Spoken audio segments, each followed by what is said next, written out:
Mina sorteerin prügi ja kasutan ühekordseid, läks juba valesti, ei kasuta ühekordseid nõusid.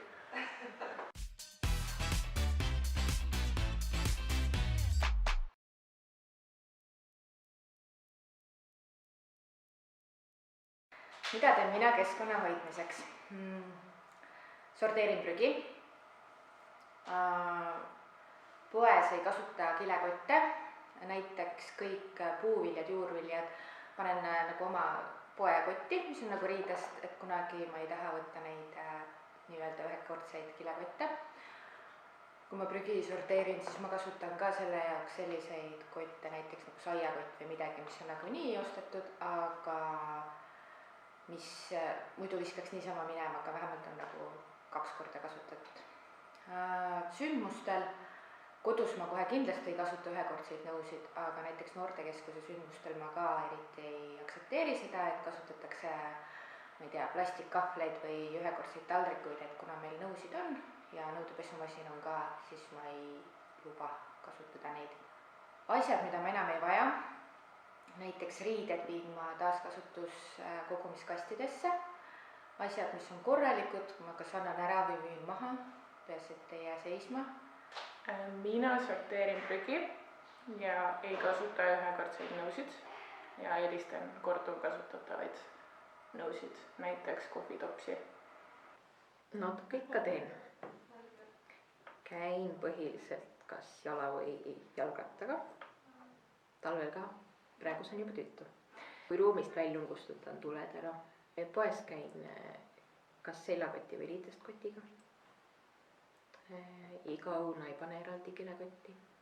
Üldiselt ei panegi kilekotti tegelikult puuvilju ja juurvilju, kui tegemist ei ole just mullase kartuliga. Mina näiteks söön peamiselt taimetoitu, et see on üks viis, millega ma annan oma panuse keskkonna säästmisesse, ma arvan. Kuigi mu põhjus ei ole ainult keskkonna säästmine, see on ka lihtsalt sellepärast, et ma isiklikust valikust ei taha liha süüa, aga samaaegselt see on midagi, mis aitab ka keskkonda. Ja lisaks sellele ma teen selliseid väiksemaid asju, mis lõppkokkuvõttes ilmselt on ikkagi suure mõjuga, et ma kogun taaret.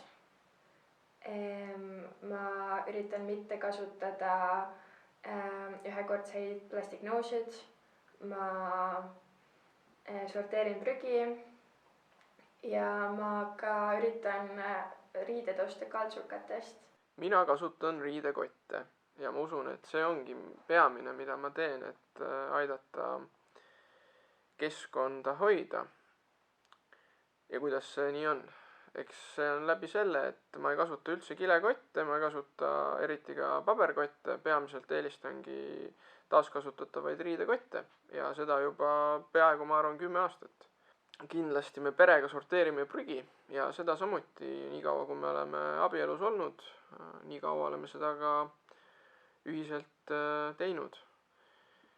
Ja kohe niimoodi peast öeldes meenub veel, et me kindlasti kogume taarat, see on ju sisuliselt raha kogumine, nii et maast leitud raha, seda tasub üles korjata.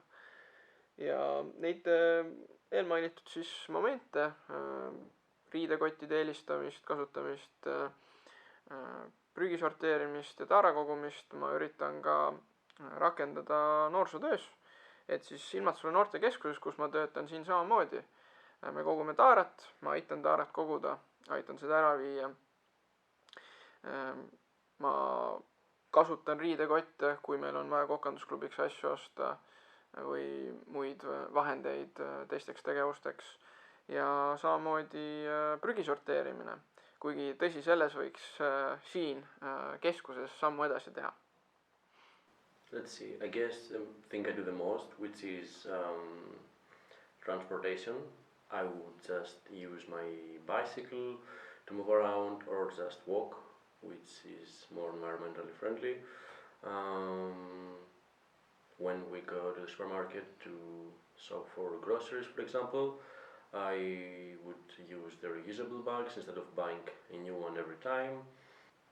Oh, of course, collecting all the bottles and taking them to recycling, and all the other stuff that can be recycled, like paper or aluminium, taking them to the appropriate places.